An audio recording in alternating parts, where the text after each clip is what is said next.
Hello everyone, कैसे हो आप लोग। तो आज हम आप लोग से नया चैप्टर स्टार्ट करने वाले हैं, जर्नल एंट्री। ये क्लास 11 का सबसे इंपॉर्टेंट चैप्टर है और इसको समझने के बाद ही आप बाकी सारे चैप्टर्स में जाइएगा, क्योंकि ये सबसे इंपॉर्टेंट है। तो जितना भी ज्यादा समय आप इस चैप्टर को दोगे उतना ही आपके लिए बेहतर होगा। तो कोशिश करो ज्यादा से ज्यादा सम प्रैक्टिस करना, ठीक है, और ज्यादा से ज्यादा इस चैप्टर को समय देना, क्योंकि सबसे बेस मेन चैप्टर आपका लिए यही होने वाला है, ठीक है ना। तो इससे पहले, इस चैप्टर को करने से पहले एक बार आप लोग मेरा जो इससे प्रीवियस वीडियो था जिसमें मैंने गोल्डन रूल को एक्सप्लेन किया था, एक बार जाकर उसको आप लोग देखिए। वो रूल को ही आज अप्लाई करने वाले हैं इस चैप्टर में हम लोग, ठीक है। फिर भी हम आप लोग के लिए हल्का सा वापस से रिकैप कर देते हैं, ठीक है, गोल्डन रूल, ठीक है, क्योंकि बिना गोल्डन रूल को जाने हम लोग एंट्री को अच्छे से समझ नहीं पाएंगे। गोल्डन रूल, ठीक है। देखो, गोल्डन रूल के हिसाब से अकाउंट को हम लोग 3 टाइप में बांटे हैं, रियल अकाउंट, सेकंड है मेरा पर्सनल अकाउंट,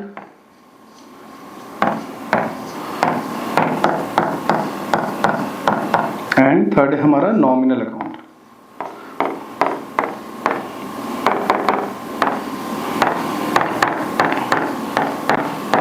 ठीक है। और अकाउंट्स को समझने के लिए 2 रूल है, डेबिट और क्रेडिट, जिसके हिसाब से आपको सारे एंट्रीज को रिकॉर्ड करना है, ठीक है। तो पहले समझते हैं रियल अकाउंट क्या होता है। रियल अकाउंट का मतलब क्या हो गया, वो सारे आइटम जिनको हम लोग रियली में देख रहे हैं और जो रियली में एग्जिस्ट करते हैं, ठीक है। एग्जांपल समझ लो, बिजनेस के पास जितने भी एसेट्स हैं, चाहे वो टेंजिबल हो चाहे वो इनटेंजिबल हो, वो सारे रियल अकाउंट के अंदर में आएंगे। जितने भी सामान होते हैं वो सारे रियल अकाउंट के अंदर में ही आएंगे, ठीक है। एग्जांपल ले लेते हैं। एग्जांपल हो गया आपका cash, building, machinery, furniture, plant, और आपका जितने भी चीजें जो आप देख सकते हो, इनटेंजिबल में गुडविल हो गया, ये सारी चीजें सब रियल अकाउंट के अंदर में ही आएंगी, ठीक है। और एक चीज आप बताओ मेरे को कि अगर कोई भी सामान, जैसे कि मानो कि एक मशीनरी, तो एक बिजनेस एक मशीनरी के साथ ट्रांजेक्शन क्या कर सकता है, या तो मशीनरी वो खरीदेगा या बेचेगा, यही हो सकता है। तो या तो मशीनरी उसके पास आएगा या मशीनरी उसके पास से जाएगा। अगर मशीनरी उसके पास आ रहा है, तो अपने बुक में हम लोग क्या करेंगे, उसको डेबिट, ठीक है, व्हाट कम्स इन डेबिट। और अगर हमारे पास से जाएगा तो उसको हम लोग क्या कर देंगे, credit, what goes out, credit, ठीक है। कोई भी एसेट, कोई भी सामान, चाहे वो कैश हो, अगर वो मेरे पास आ रहा है, मेरे बिजनेस के पास आ रहा है, तो उसको हम डेबिट करेंगे, और अगर हमारे पास से जा रहा है तो उसको हम लोग क्रेडिट करेंगे, ठीक है ना। एकदम सिंपल समझो, कभी भी बिजनेस के लिए कोई भी सामान, कोई भी एसेट अगर उसके पास आ रहा है, मतलब इंक्रीज हो रहा है, तो उसको डेबिट करना है, और अगर हमारे पास से जा रहा है तो उसको हम लोग को क्रेडिट करना है, बस सिंपल। अब आते हैं पर्सनल। पर्सनल मतलब क्या समझ में आ रहा है, किसी पर्सन से रिलेटेड अगर बात होगा, चाहे वो नेचुरल पर्सन हो चाहे वो आर्टिफिशियल पर्सन हो, अगर कभी भी किसी पर्सन से रिलेटेड बात होगा तो उसको हम लोग उसमें कैसे रिकॉर्ड करेंगे कि अगर वो पर्सन मेरे लिए रिसीवर है, अगर रिसीवर है उसको डेबिट करेंगे, और अगर वो मेरे लिए गिवर है तो क्रेडिट करेंगे, ठीक है। इसको थोड़ा सा और अच्छे से समझते हैं। पहले से एग्जांपल लिख लेते हैं। एग्जांपल क्या हो सकता है, जैसे मानो राहुल एक पर्सन है, वो एग्जांपल हो गया। फिर कैपिटल, मतलब बिजनेस के ओनर का जो पैसा होता है उसको हम लोग क्या बोलते हैं, कैपिटल, ठीक है। तो ये सभी चीजें क्या हो गई, पर्सनल। बैंक भी, मतलब आर्टिफिशियल पर्सन, बैंक, ठीक है, रिलायंस इंडस्ट्री, अडानी इंडस्ट्री, तो जितने भी कंपनीज है, चाहे वो आर्टिफिशियल पर्सन हो और जितने भी नेचुरल पर्सन जो हम लोग हो गए, ये सब पर्सनल अकाउंट के हेड में ही आएंगे, ठीक है। तो अब एक चीज सोचो कि किसी पर्सन से मेरा क्या रिलेशन हो सकता है, या तो पर्सन मेरे को कुछ देगा या तो मेरे से कुछ लेगा। सिंपल चीज है, या तो हम उसको कुछ दे रहे होंगे या तो कुछ से हम कुछ ले रहे होंगे। तो अगर वो पर्सन रिसीवर है, मतलब मेरे से कुछ ले रहा है, वो रिसीव कर रहा है मेरे से, तो उसको अपने बुक में हम क्या करेंगे, डेबिट। और अगर वो पर्सन हमारे लिए गिवर है, मतलब उससे हमको कुछ मिल रहा है, तो उसको हम लोग क्या करेंगे, क्रेडिट। एकदम सिंपल समझो, अगर वो पर्सन रिसीवर है तो उसको अपने बुक में डेबिट करना है, अगर वो गिवर है तो उसको अपने बुक में क्रेडिट करना है। एग्जाम्पल समझ लेते हैं, कैश रिसीव फ्रॉम राहुल। आप राहुल से कैश रिसीव कर रहे हो, तो राहुल कौन हो गया, क्या हो गया, रिसीवर है या गिवर है, सोच के बताओ। रिसीव कर रहे हैं तो गिवर हो गया, तो हमको अपने बुक में क्या करना है, राहुल को क्रेडिट, ठीक है। अगर सेम ऐसा रहता कैश पेड टू राहुल, मतलब राहुल क्या हो गया, रिसीवर, ठीक है, उसको मिल रहा है कैश, तो उस केस में राहुल क्या होगा हमारे बुक में, डेबिट। ठीक है ना, हम सिर्फ कैश का नहीं, हम गुड्स का भी बात कर रहे हैं। किसी भी ट्रांजेक्शन में अगर वो पर्सन मेरे लिए रिसीवर है, चाहे वो कैश रिसीव कर रहा हो, गुड्स रिसीव कर रहा हो, कुछ भी रिसीव कर रहा हो, तो उसको हम डेबिट करेंगे। और अगर उससे हमको कुछ मिल रहा हो तो उसको क्या करेंगे, क्रेडिट। ठीक है, अब आते हैं नॉमिनल में। तो नॉमिनल का एग्जांपल क्या हो गया, नॉमिनल का एग्जांपल हो गया जितने भी एक्सपेंस है, लाइक सैलरी, रेंट, ठीक है, जितने भी एक्सपेंस, जितने भी मेरे एक्सपेंस है और जितने भी मेरे इनकम है, वो सब नॉमिनल अकाउंट के हेड में ही आते हैं। ठीक है, जितने भी मेरे एक्सपेंस है और जितने भी इनकम है वो मेरे नॉमिनल अकाउंट के हेड में ही आएंगे। ठीक है, तो अगर एक्सपेंस होगा, अगर एक्सपेंस होगा तो वो डेबिट होगा, एक्सपेंस या फिर लॉस। अगर एक्सपेंस होगा या लॉस होगा तो क्या करेंगे, उसको हम लोग अपने बुक में डेबिट करेंगे। ठीक है, और अगर इनकम हुआ, अगर हमको इनकम हुआ, इनकम और गेन होगा, तो हम उसको अपने बुक में क्या करेंगे, क्रेडिट। एकदम सिंपल, और कुछ भी नहीं है इस चैप्टर में, बस ये समझ गए ना, बस चैप्टर खत्म। लेकिन इसको अप्लाई करने सीखना होगा। चीज यही है, रूल यही है, इसके बाहर कुछ नहीं है जनरल एंट्रीज में, लेकिन आपको अप्लाई करना सीखना होगा अच्छे से। ठीक है ना, चलिए सम लेते हैं, सम से समझते हैं हम लोग। तो हमारा पहला सम देखो क्या है, enter the following transaction in the journal of Siya Ram and sons. चलो सिया राम एंड सन्स मतलब राम जी का नाम लेके हम लोग पहला सम स्टार्ट करते हैं। ठीक है, सिया राम एंड सन्स क्या बोल रहा है पहले क्वेश्चन में कि Siya Ram and sons started business with cash. Siya Ram and sons ने बिजनेस स्टार्ट किया विद कैश, कितने रुपए से, 50,000। तो पहले हम ट्रांजेक्शन को समझते हैं। ठीक है, कि इसमें कौन कौन सा अकाउंट इन्वॉल्व हो रहा है। ठीक है, अगर बिजनेस का ओनर बिजनेस में पैसा लगा रहा है, हम किसके बुक में बना रहे हैं, सिया राम एंड सन्स के बुक में बना रहे हैं। ठीक है, और उन्होंने ही बिजनेस में कैश लगाया है। ठीक है ना, मतलब सिया राम एंड सन्स कौन हो गए, बिजनेस के ओनर। तो अगर ओनर बिजनेस में पैसा लगाते तो क्या बोलते हैं, कैपिटल। ठीक है, मतलब पर्सनल अकाउंट। ठीक है ना, और दूसरा चीज क्या है, कैश। बिजनेस में क्या आ रहा है, कैश आ रहा है, तो कैश कौन सा अकाउंट, रियल अकाउंट। ठीक है, तो एक बार अपने रूल में हम लोग आ जाते हैं वापस से। ठीक है, देखो रियल अकाउंट के लिए रूल क्या था, जो आएगा डेबिट, जो जाएगा क्रेडिट। तो कैश बिजनेस में आ रहा है या जा रहा है, ये बताना है आपको। सोचो सोचो सोचो, तो क्या रहा है, कैश बिजनेस में आ रहा है, क्योंकि ओनर पैसा लगा रहा है ना, तो बिजनेस में कैश आ रहा है, मतलब कैश क्या होगा, डेबिट। ठीक है, और कहां से आ रहा है, कैपिटल। ठीक है, कैपिटल कौन सा अकाउंट हो गया, पर्सनल। देखो मैंने एग्जांपल भी लिया है कैपिटल। तो इस केस में ओनर जो है, कैपिटल जो है, वो गिवर है या रिसीवर है, गिवर है, क्योंकि ओनर पैसा लगा रहा है ना, बिजनेस में पैसा दे रहा है, तो बिजनेस के लिए गिवर हो गया। तो गिवर क्या होगा मेरे बुक में, क्रेडिट।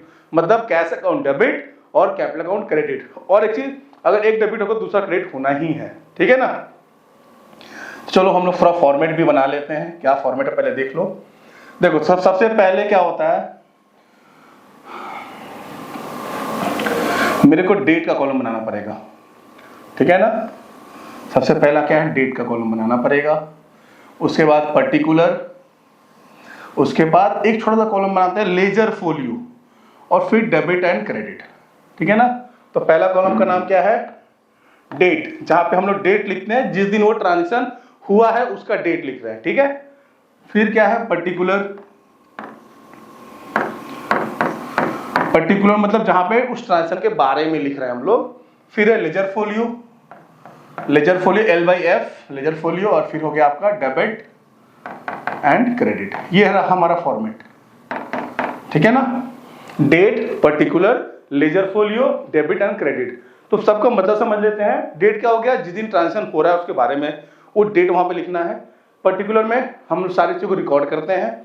लेजर फोलियो को हालांकि अभी पढ़ते वक्त मेरा कोई यूज नहीं, बट प्रैक्टिकल लाइफ में यूज रहता है। डेबिट, जहां पे डेबिट के सारे आइटम को लिखना है। क्रेडिट, जहां पे क्रेडिट के सारे आइटम को लिखना है।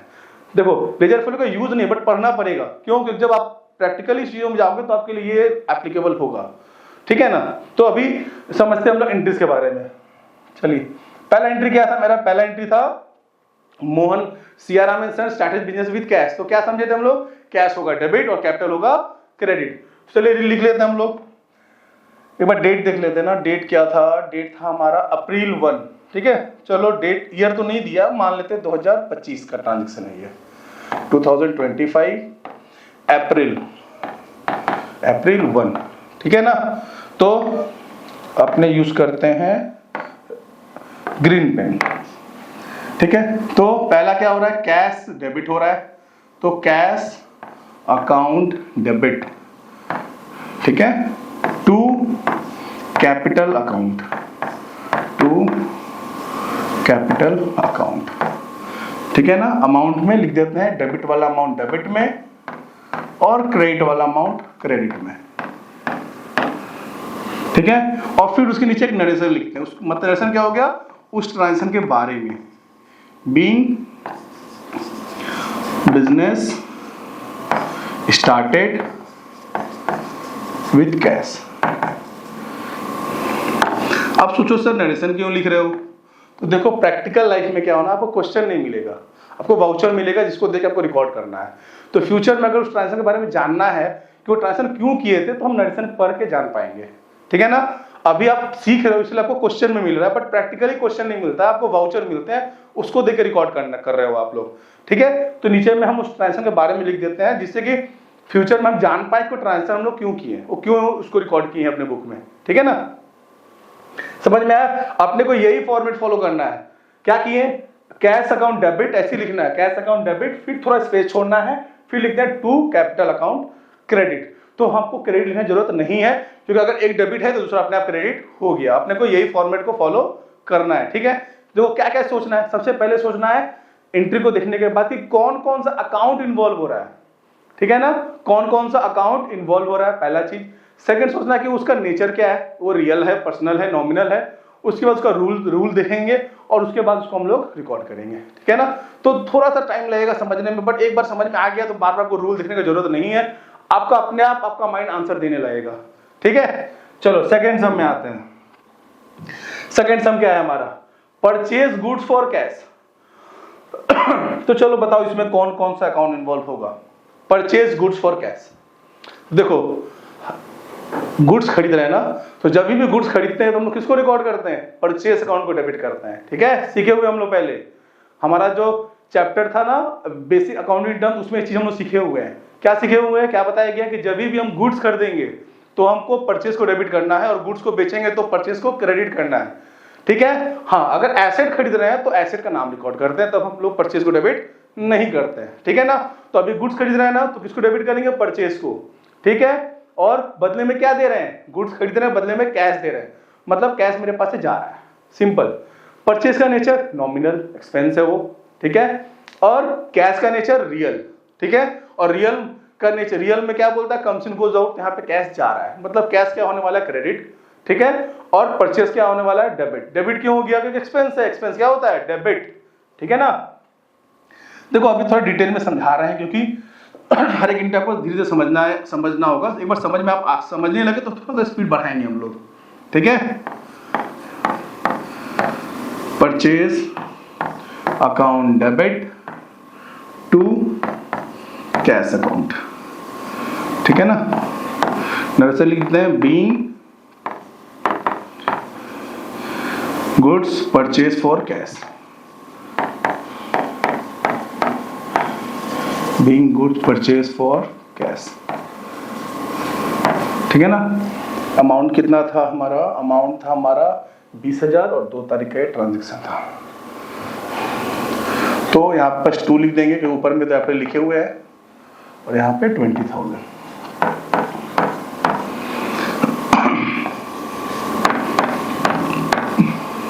बस इतना ध्यान रखना कि डेबिट और क्रेडिट का जो टोटल है वो उनका सेम होगा, ठीक है ना। तो कुछ कुछ गलतियां आपको वहीं से पता चल जाएंगी।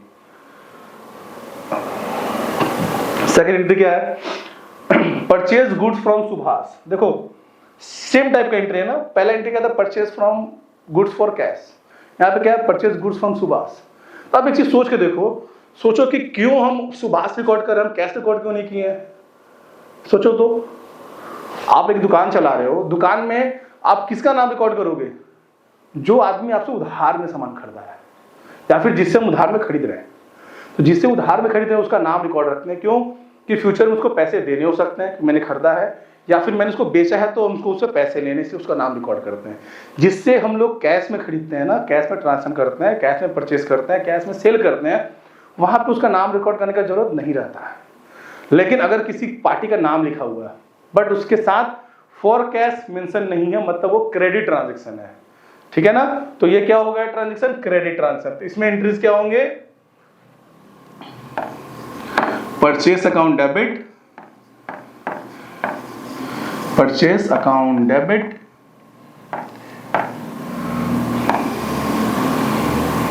टू सुभाष, ठीक है। Purchase account debit to Subhash, amount कितना है 12,000,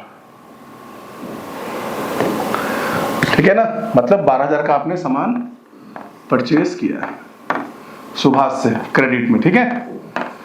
कोई कंफ्यूजन नहीं है ना, क्यों मैंने कैश नहीं लिखा सुभाष लिखा। अगर आपके मन में ये आ रहा होगा सर यहाँ पे तो अमाउंट तो लिखा हुआ है, हाँ भैया तो अमाउंट इसलिए लिखा हुआ है क्योंकि जो गुड्स आप खरीदे हो उसका वो प्राइस है, लेकिन पार्टी का नाम लिखा हुआ है, मतलब क्या समझेंगे हम लोग कि ये क्रेडिट ट्रांजैक्शन है, ठीक है। यहाँ पे हमने कैश पे नहीं किया है, ठीक ना। नरेशन में लिख देते हैं, being goods purchase from Subhash,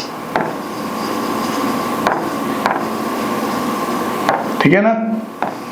बोलो किसी को दिक्कत हो रहा है तो बताओ, मेरे को तो नहीं लग रहा आपको दिक्कत होना चाहिए, ठीक है ना। नेक्स्ट सब में आते हैं, purchase furniture for cash, amount कितना है 6,000। चलो ये 5 तारीख का ट्रांजेक्शन है, डेट लिख देते हैं 5। हाँ अब बताओ कि परचेज रिकॉर्ड करेंगे या फर्नीचर रिकॉर्ड करेंगे, सोच के बताओ। अभी थोड़ा पहले डिस्कस किए थे ना कि जब भी गुड्स खरीदते हैं तो परचेज अकाउंट डेबिट करते हैं, लेकिन अगर हम एसेट खरीद रहे हैं तो एसेट का नाम आएगा, ठीक है ना। तो यहाँ पे क्या आएगा, furniture account debit, furniture account debit to cash account, 6,000।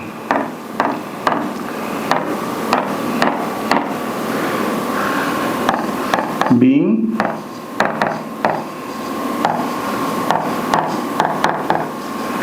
furniture purchase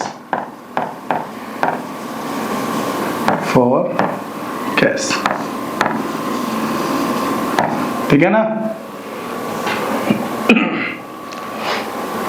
next question आ गया, sold goods for cash. Sold goods for cash 7 तारीख का ट्रांजेक्शन है और 13,000 में मैंने उसको परचेस किया है। अब चलो यहाँ पे समझते हैं हम लोग कि कौन कौन सा अकाउंट इन्वॉल्व है। गुड्स सोल्ड कर रहे हैं ना, गुड्स सोल्ड कर रहे हैं मतलब मेरे को क्या हो रहा है, इनकम हो रहा है। सेल्स में क्या हो गया, इनकम, ठीक है। और कैश में सेल कर रहे तो मतलब कैश आ रहा है, कैश का नेचर क्या हो गया, रियल, और यहाँ पे कैश आ रहा है मतलब कैश हो गया डेबिट, और सेल्स इनकम है तो इनकम क्या हो गया, क्रेडिट, ठीक है ना। तो क्या एंट्री हो गया, कैश अकाउंट डेबिट हो गया और सेल्स अकाउंट क्रेडिट, एकदम simple. Cash account debit,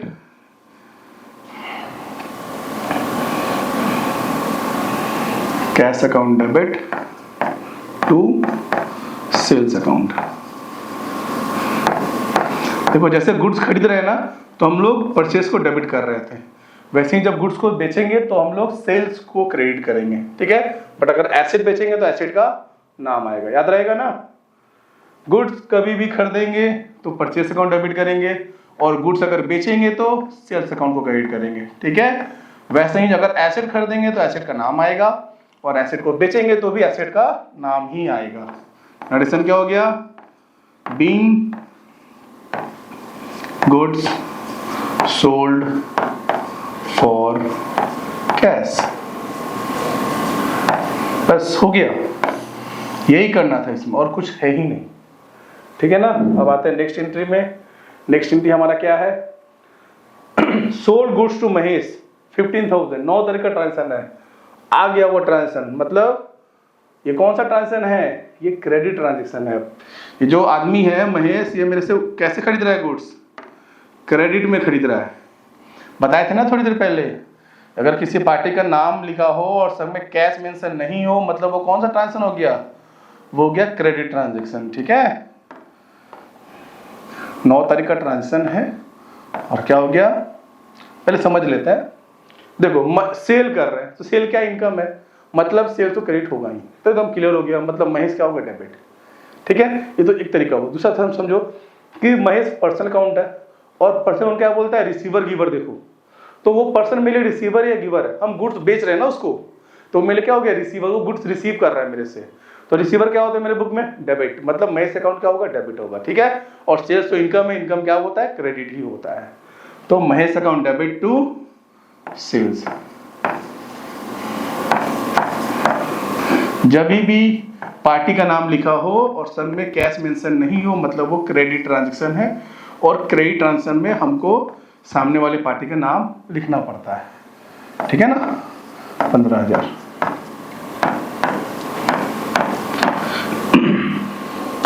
being goods sold to Mahesh.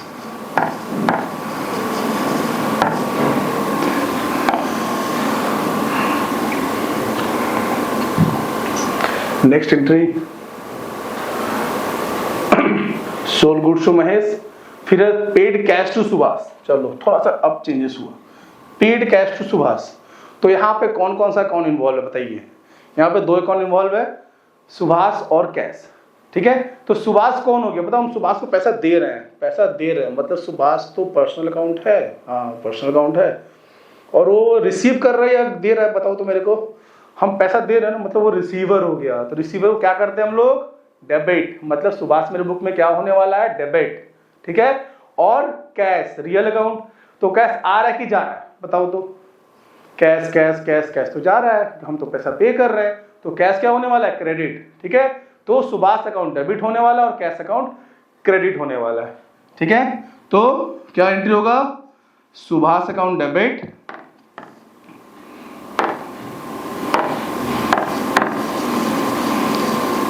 Subhash account debit to cash, ठीक है। अमाउंट शायद 8,000 था, 8,000 था ना, हाँ सर 8,000 था, 8,000 है, 10 तारीख का ट्रांजेक्शन है 10 और ये हो गया आपका 8,000।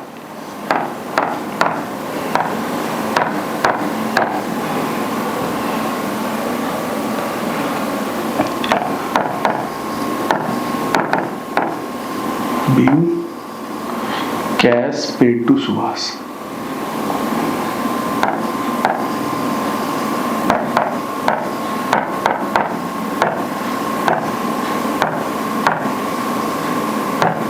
ठीक है ना। चलो अब आते हैं नेक्स्ट एंट्री। नेक्स्ट एंट्री क्या है, रिसीव कैश फ्रॉम महेश। चलो रिसीव और ये दोनों हो गया, रिसीव कैश फ्रॉम महेश और डेट हमारा क्या है, डेट है हमारा 12 तारीख, अमाउंट है 10,000, लिख देते हैं हम लोग 12 तारीख। अब देखो महेश कौन हो गया, हमको महेश से पैसा मिल रहा है, हम दोनों साइड समझते हैं, पहले समझते हैं कैश के पॉइंट ऑफ व्यू से, तो कैश मेरे पास आ रहा है कि जा रहा है, सोच के बताओ। कैश रिसीव कैश है ना, मतलब कैश मेरे पास आ रहा है, मतलब कैश अकाउंट जो डेबिट होगा ये कंफर्म हो गया। तो समझ लो जब एक डेबिट होगा दूसरा क्या होने वाला है, क्रेडिट ही होने वाला है, तो महेश क्रेडिट होगा, ठीक है।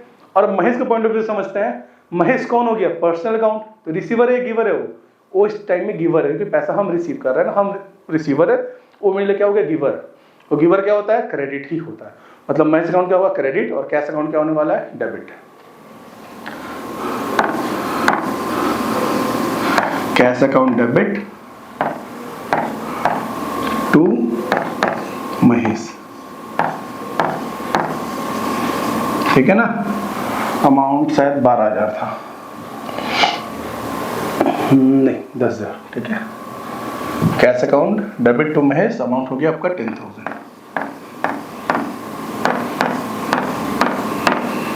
यहाँ पे लिख देते नरेशन, बीइंग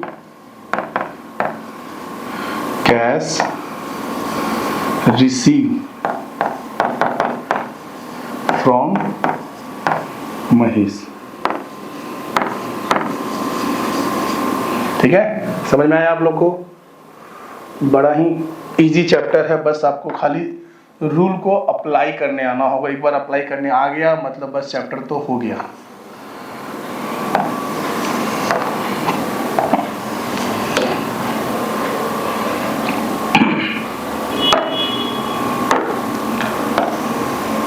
अब आते हैं नेक्स्ट एंट्री।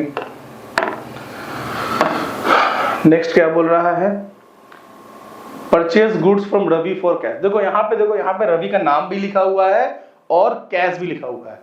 तो देखो हम रवि को बेच रहे हैं तो समझ में आ गया, बट बदले में क्या दे रहे हैं, कैश। तो क्या समझ में आ रहा है, purchase goods from Ravi for cash, मतलब गुड्स खरीद रहे हैं बट पैसा दे रहे हैं, भले पार्टी का नाम लिखे हैं मतलब कैश दे रहे हैं। लेकिन तो यहाँ पे रवि का नाम अपने बुक में रिकॉर्ड नहीं करेंगे, हमको कैश रिकॉर्ड करना है, ठीक है। तो परचेज अकाउंट डेबिट होगा और दूसरा क्या हो जाएगा, to cash. Purchase account debit, purchase account debit to cash account.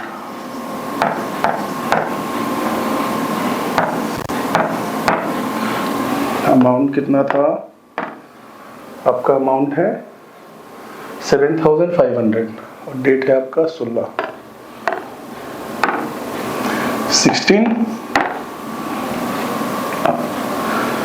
Amount भूल गए 7500, ठीक है,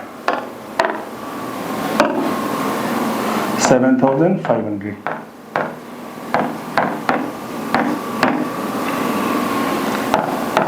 being goods purchase for cash।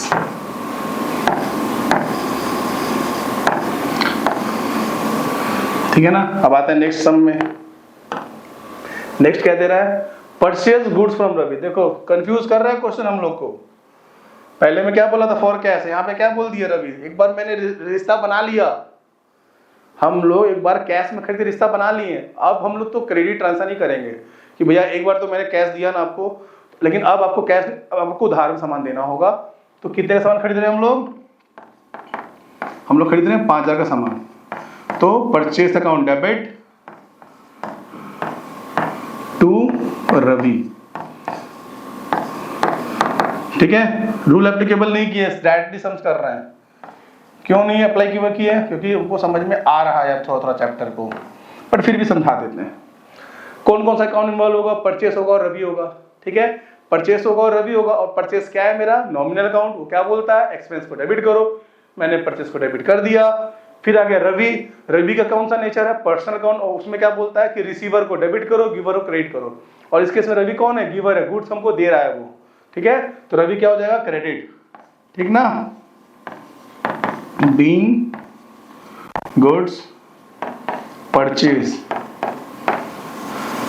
From Ravi,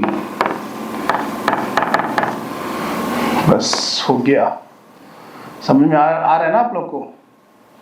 जहां पे भी डाउट होगा आप लोग कमेंट करके बताइएगा मेरे को, जिस एंट्री में प्रॉब्लम होगा। फिर सोल्ड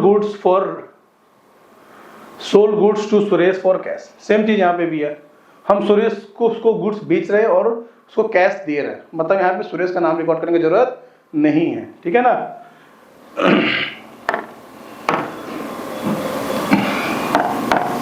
तो क्या हो जाएगा, कैश अकाउंट डेबिट। क्यों कैश अकाउंट डेबिट हुआ, क्योंकि कैश आ रहा है आपके पास। और दूसरा सेल्स क्या है, इनकम है, तो इनकम क्या होगा, क्रेडिट, ठीक है ना, 12600।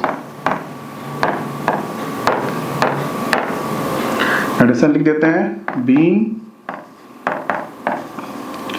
Goods sold for cash.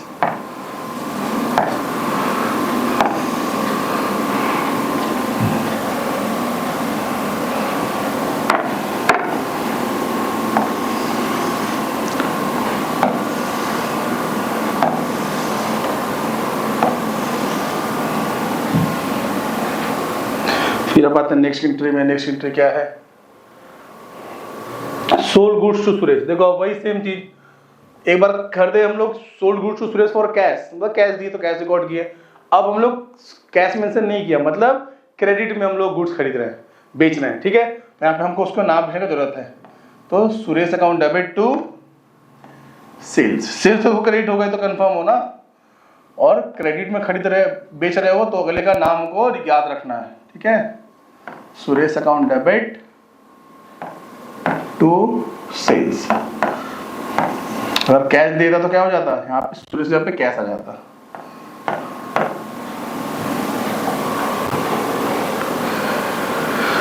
7,019 का ट्रांजेक्शन है और ये वैल्यू है आपका 7,000। Being good sold to Suresh.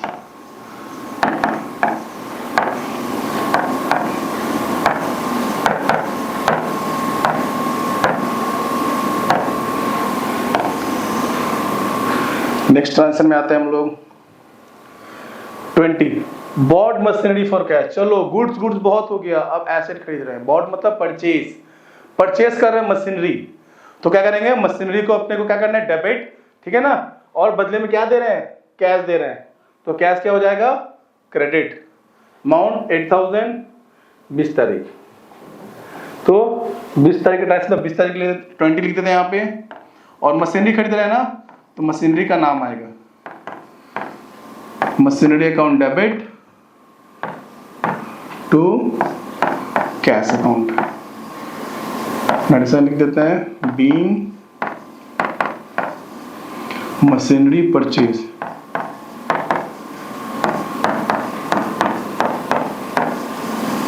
For cash.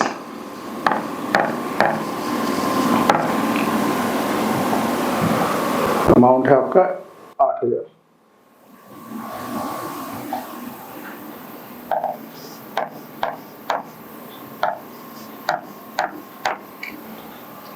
अब आते हैं नेक्स्ट क्वेश्चन में। नेक्स्ट क्वेश्चन क्या है, withdraw cash for office for personal use. तो कभी भी ओनर, कभी भी बिजनेस का ओनर अगर अपने पर्सनल काम से बिजनेस का कोई भी एसेट यूज करता है, तो वहां पे हम क्या मेंशन करते हैं, ड्राइंग, ठीक है।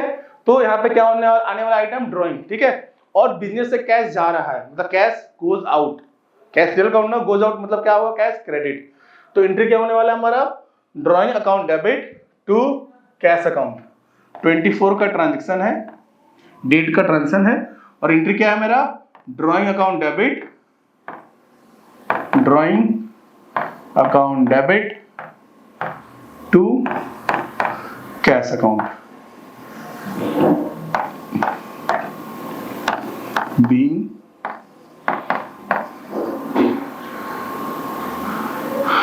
cash withdrawn for personal use।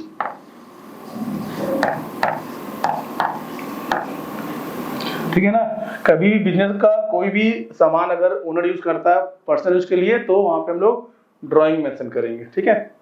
Amount कितना है, 2500।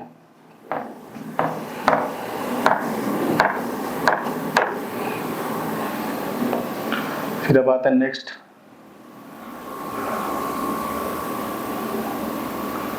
24 के बाद क्या है, 27 पेड रेंट 400। अब देखो रेंट पे कर रहे हैं, तो रेंट पे कर रहे, बट क्या पे करे वो नहीं बता रहा है, बस सोच के देखो, रेंट पे कर रहे हो मतलब क्या दे रहे होंगे, कैश दे रहे होंगे, ठीक है ना। किसी को भाड़ा दे रहे हो, रेंट दे रहे हो अपने ऑफिस का, तो क्या दे रहे हो बदले में, कैश ही दे रहे होगे ना अगले को, ठीक है। हाँ, अगर दिमाग में ही आ रहा है सर हम ऑनलाइन भी दे सकते हैं, तो जब तक क्वेश्चन में मेंशन नहीं करे कि rent paid by bank from cheque, तब तक हम बैंक यूज नहीं करेंगे, हम कैश ही यूज करेंगे, ठीक है। ठीक है, तो यहाँ पर रेंट अकाउंट कौन सा हो गया, रेंट अकाउंट कहाँ पे आएगा, नॉमिनल अकाउंट। नॉमिनल मतलब एक्सपेंस, एक्सपेंस क्या होगा, डेबिट, मतलब रेंट अकाउंट होगा डेबिट। और दूसरा कैश क्या हो रहा है, कैश आपके पास आ रहा है कि जा रहा है आपके पास से, तो कैश आपके पास से जा रहा है, ठीक है। तो कैश क्या हो जाएगा, क्रेडिट। 27 का transaction, rent account debit, rent account debit to cash account, rent account debit to cash. यहाँ पे कैश बोला नहीं था, बट हमको कैश खुद से समझना होगा, तो ये हो जाएगा बीइंग रेंट पेड। तो कहीं कहीं पे थोड़ा बहुत एजम्पशन लेना पड़ता है, तो हमको एजम्पशन लेके चलना पड़ेगा, ठीक है। फॉर्मेट थोड़ा गंदा होते जा रहा है मेरा, बट कोई बात नहीं, फॉर्मेट गंदा होगा, कंसेप्ट मेरा अच्छा होगा, ठीक है। फॉर्मेट पे ध्यान नहीं देना, आपको अपने को कंसेप्ट पे ध्यान देना, कंसेप्ट को समझना है अच्छे से। फिर same paid wages, paid wages तो क्या हो गया बताइए, वेजेस टू कैश। वेजेस क्या हो गया, कौन सा अकाउंट, नॉमिनल एक्सपेंस, और एक्सपेंस क्या होता है, डेबिट, ठीक है ना। बीइंग वेजेस पेड, वर्कर को वेज दे रहे हो तो वेज में क्या दे रहोगे, कैसे दे रहोगे, 29 और 450। डेट में लिख देते हैं 29 और अमाउंट में कितना हो जाएगा 450, ठीक है ना। नेक्स्ट सम, नेक्स्ट है आपका पेड सैलरी टू गोपाल, ठीक है। Paid salary to Gopal, Gopal को हम सैलरी दे रहे हैं तो सैलरी के तौर पे क्या दे रहे होंगे, कैश दे रहे होंगे, ठीक है। और एक और चीज, हम अपने एम्प्लॉय का नाम अपने बुक में रिकॉर्ड, अकाउंट्स में रिकॉर्ड नहीं करते हैं। हम अपने एम्प्लॉय का नाम अपने अकाउंट्स या बुक में रिकॉर्ड नहीं करते, दिमाग में सेट कर लो। हमको बाहर वाले का नाम रिकॉर्ड करना, अपने एम्प्लॉय का नाम रिकॉर्ड नहीं करते अपने बुक में, ठीक है ना। तो 30 तारीख का ट्रांजेक्शन है, लिख देते हैं डेट में 30, और क्या दे रहे हैं हम लोग, सैलरी दे रहे हैं। तो salary account debit to cash account,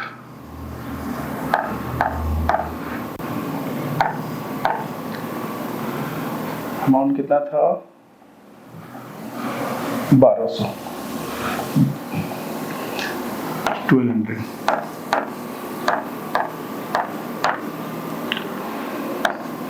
being salary paid, ठीक है। और एक और लास्ट में है रिसीव कमीशन, क्या था, रिसीव कमीशन, बताओ आप, रिसीव कमीशन 200। सोचो क्या होगा इसका, कमीशन रिसीव कर रहे हो तो क्या मिल रहा होगा, कैश मिल रहा होगा, ठीक है। और कमीशन आपका इनकम हो गया ना, तो इनकम क्या होता है मेरे बुक में, इनकम हमेशा हम लोग क्या करते हैं, क्रेडिट। तो cash account debit to commission, amount हो गया 200, ठीक है ना। Being commission receive,